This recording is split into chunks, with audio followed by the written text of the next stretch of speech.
Welcome to Talbot House, behind bars, still temporarily closed today. But we're not about to give in. Just like a century ago, we try and keep the club open, be it virtually on our social media.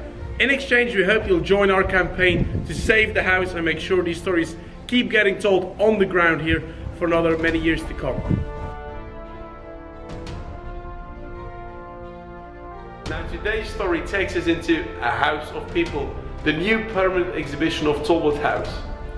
Some 500 artifacts, many of them never before exhibited, tell us the story of Talbot House. Besides the legendary tales of Talbot House during the First World War, the exhibition also goes much further.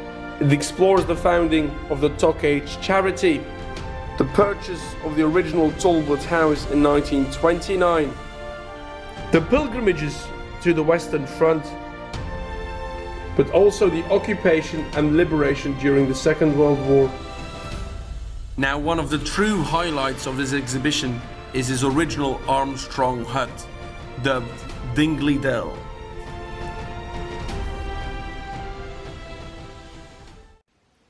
Now, the current closure of Talbot House isn't the first one. In 1918, things got a bit interesting around here. There was a spring offensive on hand in the Ypres salient, and Popperinge, just a few miles behind the lines, was in danger of being occupied by the German army as well. So things got quite nervous here for everyone, except for Tubby, who wasn't about to be evicted from his Talbot house. We've gathered up some of the archive footage, and we'd love to tell you some of the tales on April and May 1918 on what went down here in Talbot House, under the title, Shut Up.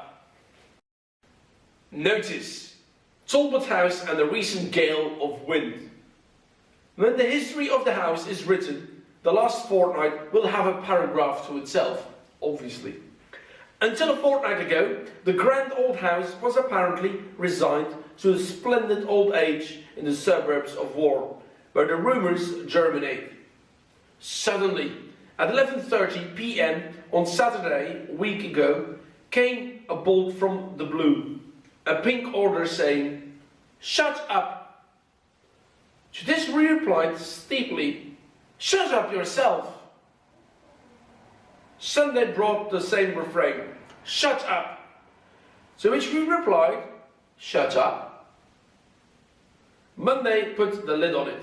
Our staff was withdrawn and we reported broken-heartedly, "Shut up." Meanwhile, on Sunday night, the staff of Little Talbot in Wipers was given sudden notice to quit. On Monday, Mr. Goodwin led a sortie and got away with the piano, etc. We'd only put the last nail in our new concert hall about 24 hours previously. On Tuesday, enters the hero of the piece in the person of the APN Pop. He championed our cause to such effect that my movement order is cancelled. We hope soon to have the house in apple pie order yet again. Signed, Philip Byard Clayton, 22nd of April 1918. During this perilous time, Tubby also wrote home several letters to his mother. Here and there, if you look closely, you can find some remote similarities with the situation we're experiencing today. Wednesday night, 24th of April 1918. Dearest Mater, some nice little paper for a nice little note. To report all is well. The place is still going strong and the Boche still rages furiously. It all gradually becomes more uncivilized. Shops shut, civilians flee, the officers' clubs close down. The last is a considerable loss to me, both gastronomically and otherwise. But I have lots of kind friends who give me meals, so with them and all Jim's cooking, I shan't starve by any means. It's all tremendously worthwhile. Folk are thankful Talbot House is still an open door, and my opportunities for spiritual work are great. I've just got back to find that, again during my absence, the Boche has knocked down a piece of the garden wall. Only a pipsqueak, and no damage even to the rose trees. But of course, it's very uncertain how long my garrison chaplaincy will last. Much love to you all. Philip. On the following day, Camel Hill not mere 5 miles from here, fell in German hands. 4 days later, 28th of April, Barclay Barron from the YMCA here in Poppringen passed with his old Ford through the town centre and left us this vivid account, which is quite interesting. It's titled Breakfast for the Kaiser. It was dusk, running quickly into dark. We were passing through the silent, deserted streets of Pops. All civilians had been evacuated some weeks ago. The town was strictly forbidden to troops. Talbot House, like everything else, had received orders to close. But knowing Tubby's unmilitary manners, I guessed he might still be around. As we drove across the big, blank Grand Place, I felt suddenly near the end of my tether. Dickie and I had been out all day without a bite, save packets of biscuits and a bar or two of chocolate. Tea in such a pass, as every housewife knows, is the grand resolve.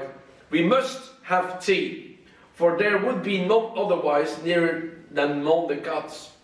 We drew up at the tall white doors of Talbot House, nearly hidden now under a wall of sandbags to ward off blasts. There was a faint bar of light under the crack of the double door. Tubby was at home. We forced our way in and found him standing at the foot of the stairs, improperly dressed in breeches and puttees, a faded blue blazer and no collar. Murmured tea almost methodically as his old Batman Pettifer of the Buffs went off to make it. Then Tubby, looking graver than I have often seen him, began. "You've heard the news." "Lots of it all day, Tubby, but it's not all true." "Then you know where our front line is now, in Reddingell's churchyard." "We can't believe that. We were there only this afternoon." "Nothing can stop them now. They'll be in Poppringen at Talbot House by morning." "What are you going to do, Tubby?" The old familiar spark returned to him. "Oh, me. I'm stopping here to give the Kaiser his breakfast." "And me, Tubby?" I said. "Is there anything I can do for you?" He pondered a moment and, "Yes, there is. You can save some of the stuff. It would be a pity if it all went west." I knew at once what the stuff would be. Some of the precious furniture from the upper room at the top of the house.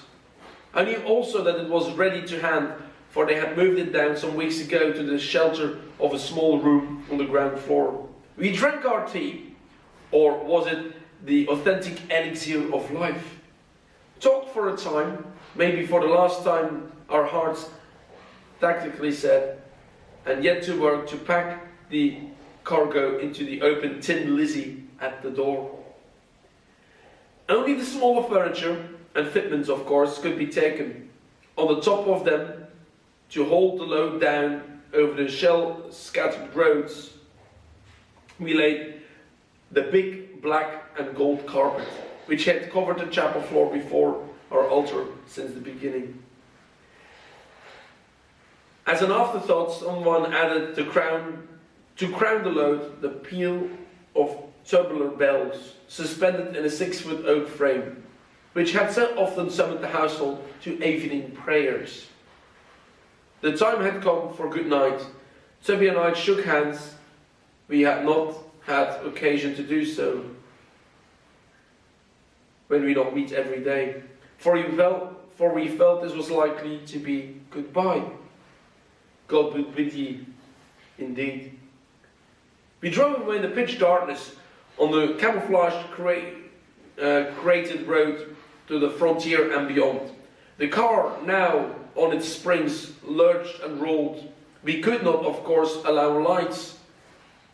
And in this rough sea, I could fancy that the tubular bells, which had incessantly jangled, were playing "Rule Britannia" and "God Save the King." Barclay Barron, 28th of April, 1918. 7th of May, Tubby is still around at Talbot House, defying every order to quit, and leaves this little notice. One lives, as it were, in the passage under Niagara Falls, dry and safe on oneself, but deafened by the noise.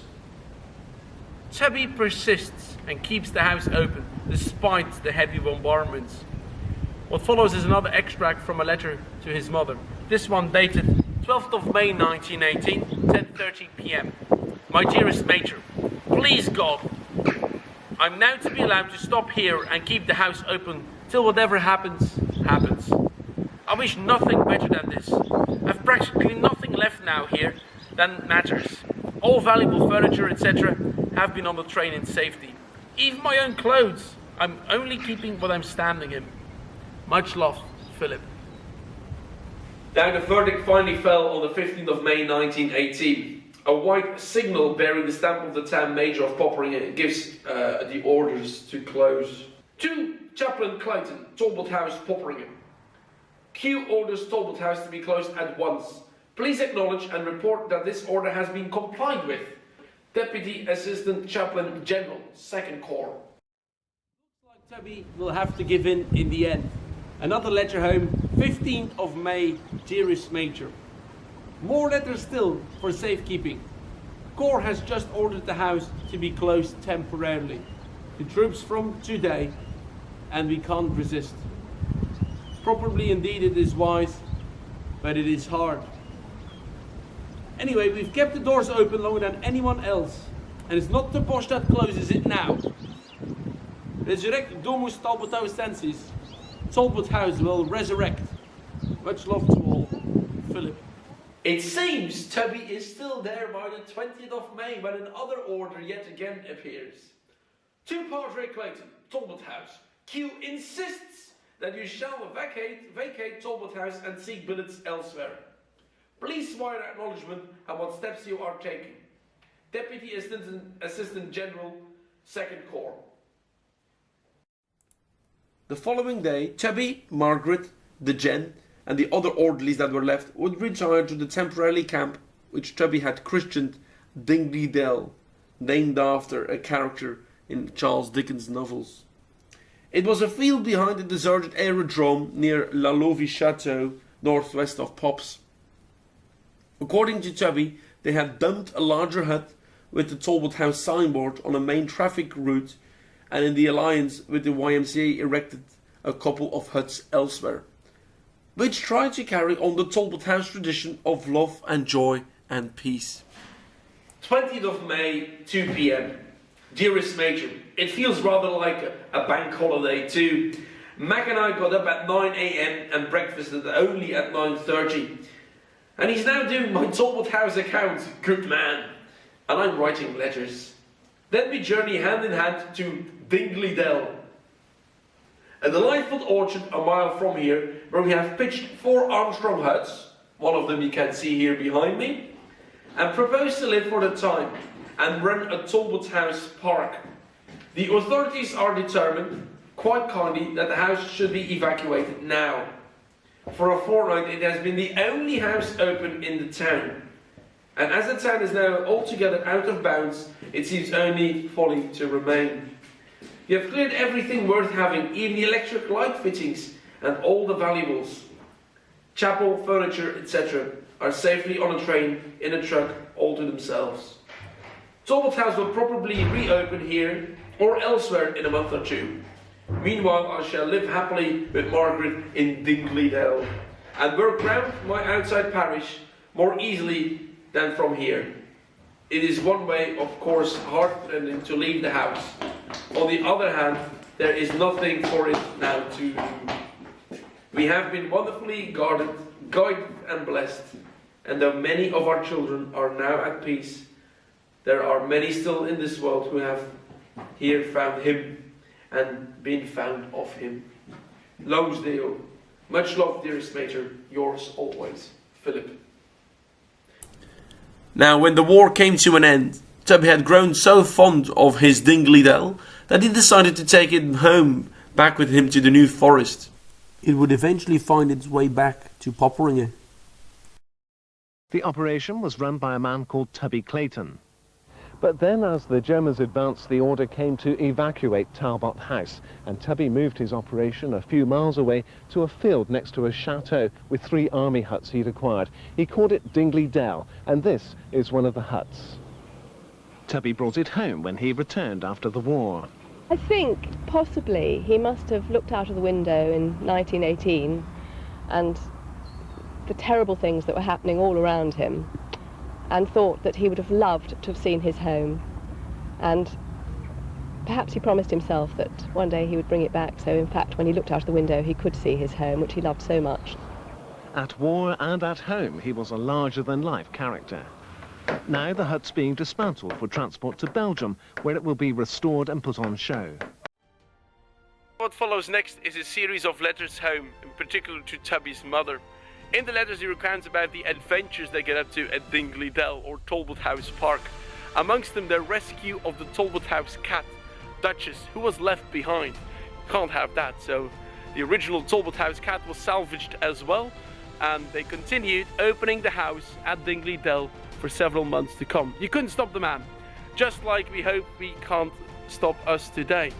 The house may be closed, but we try and keep it open virtually for you, so you can find out all about the history. At least you can have a look around this way. But don't forget, we are still under current threat of permanent closure financially. The house is in a pretty bad way, so anything you can do to give us a hand or spread the word, please do. Thanks a lot, and hope to catch you around one of the coming days.